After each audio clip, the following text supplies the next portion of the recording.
Baik, Assalamualaikum warahmatullahi wabarakatuh. Perkenalkan, nama saya Sabilisa Davanaida, NIM 932500319 dari kelas Psikologi Pendidikan B dengan guru pembimbing Vidya Astuti.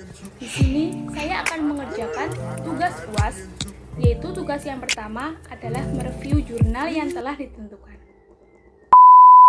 Baik, di sini saya mengambil jurnal yang berjudul tentang persepsi siswa SMP Muhammadiyah Boarding School Yogyakarta terhadap pembelajaran bahasa Arab.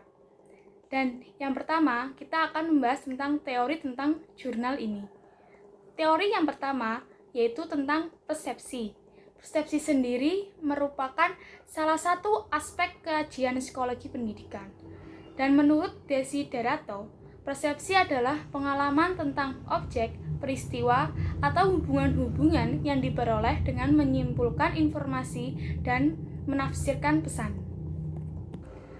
Yang kedua, teori tentang pembelajaran bahasa Arab. Dinyatakan oleh Khair menjelaskan bahwa bahasa kedua dikuasai hanya dengan proses belajar, dengan secara sengaja dan sadar. Hal ini berbeda dengan penguasaan bahasa pertama yang diperoleh secara alamiah, secara tidak sadar di dalam lingkungan keluarga.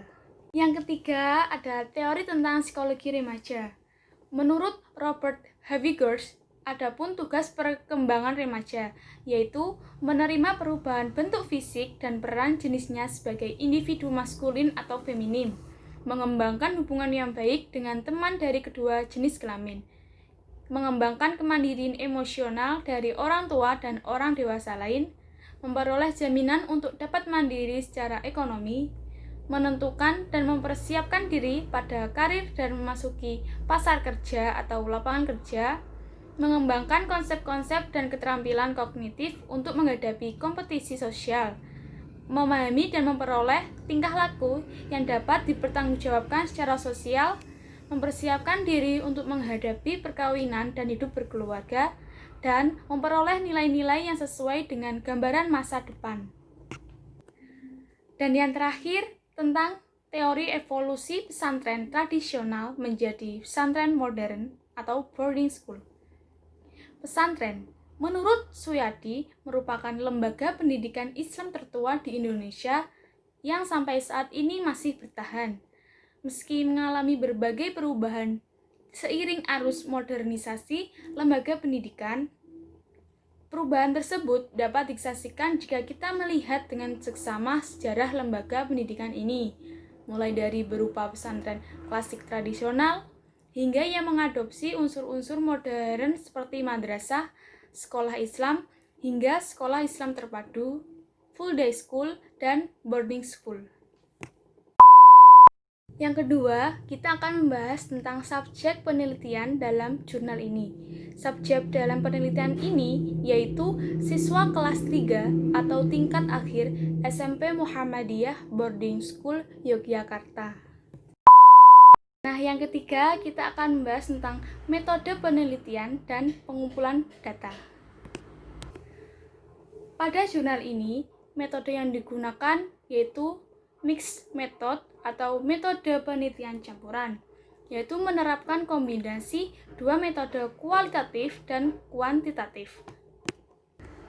Pada data kuantitatif menghasilkan bahwa pada tahun ajaran 2013 atau 2014, SMP Muhammadiyah Boarding School Yogyakarta telah memiliki 16 kelas dengan jumlah siswa sebanyak 493 orang, terdiri dari 237 siswa kelas 7 yang ada 8 kelas, 155 siswa kelas 8 yang berisi 4 kelas, dan 101 siswa kelas 9 yang berisi 4 kelas.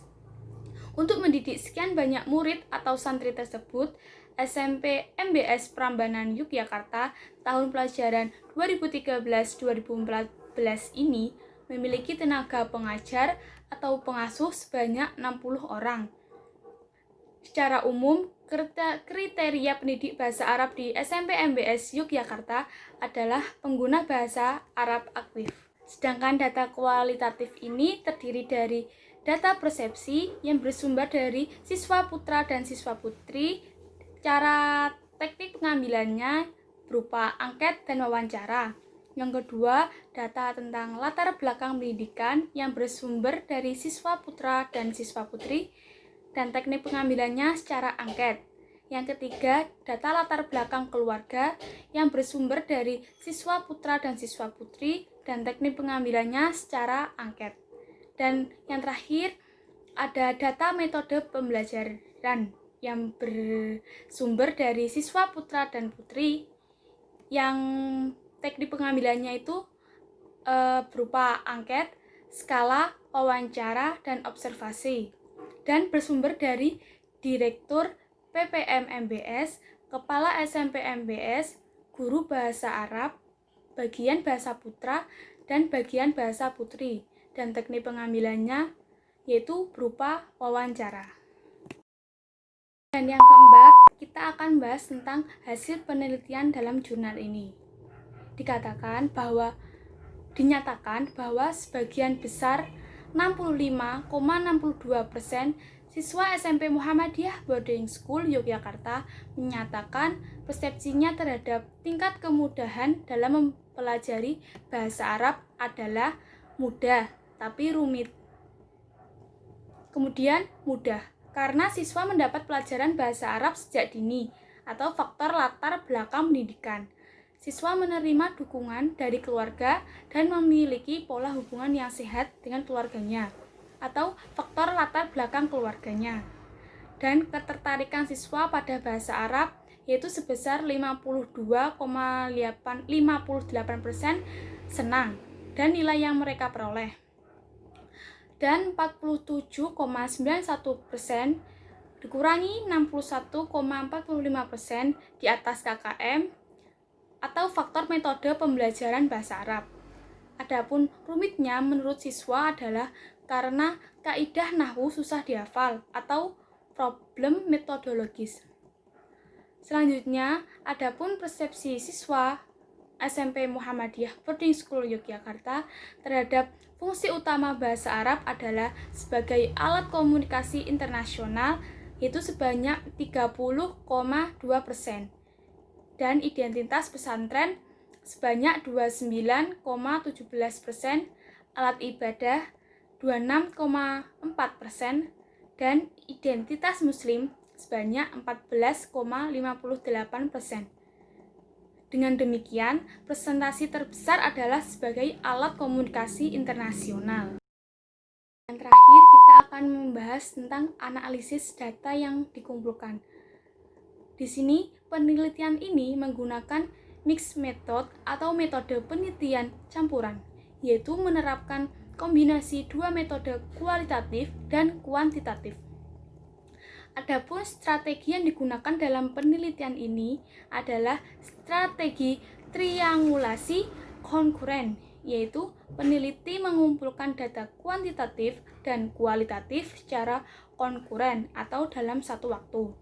Kemudian, membandingkan dua data ini untuk mengetahui apakah ada konvergensi, perbedaan-perbedaan, atau beberapa kombinasi. Dan dalam strategi ini, pencampuran atau mixing terjadi ketika peneliti sampai pada tahap interpretasi dan pembahasan. Sekian dari saya, apabila ada salah tutur kata, mohon maaf sebesar-besarnya. Sekian dan terima kasih. Wassalamualaikum warahmatullahi wabarakatuh.